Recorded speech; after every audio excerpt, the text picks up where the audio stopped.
पुण्यातील शिवाजीनगर डेक्कन भागामध्ये उद्या वीज पुरवठा बंद राहणार, तर मेट्रो आणि महापारेषणाच्या आवश्यक विद्युत कामांसाठी हा वीज पुरवठा बंद राहणार. पुण्यातल्या विवेवाडी परिसरामध्ये 50हून अधिक वाहनांची तोडफोड, दहशत माजवण्यासाठी दारूच्या नशेत वाहनांची तोडफोड केल्याची माहिती.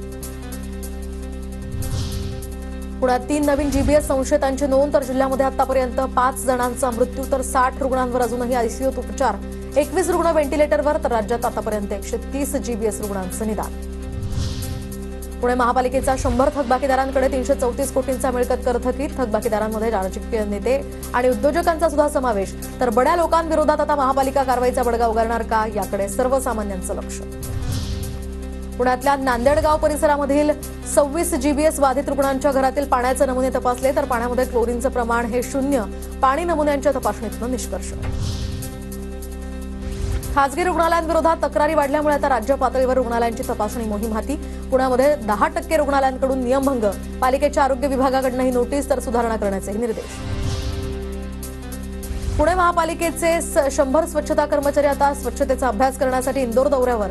आमदार हेमंत रासनेच्या संकल्पनेतून आता स्वच्छ, सुंदर आणि विकसित कसबा अभियान सुरू केलं जाणार, तर यांच्या संकल्पनेतून आजपासून 7 तारखेपर्यंत हा दौरा असणार. राज्यामध्ये शिक्षक भरतीच्या दुसऱ्या टप्प्याची प्रक्रिया सुरू, राज्य शासनाला भरतीसाठी टेट परीक्षेचा प्रस्ताव सादर, राज्य परीक्षा परिषदेच्या माध्यमातून ही परीक्षा घेतली जाणार. सावित्रीबाई फुले पुणे विद्यापीठामध्ये कार्यरत शिकाऊ उमेदवारांची हजेरी पत्रक आता ऑनलाईन सादर करण्याचे निर्देश, तर हजेरी पत्रक ऑफलाईन पद्धतीने स्वीकारली जाणार नसल्याचं विद्यापीठाचं स्पष्टीकरण.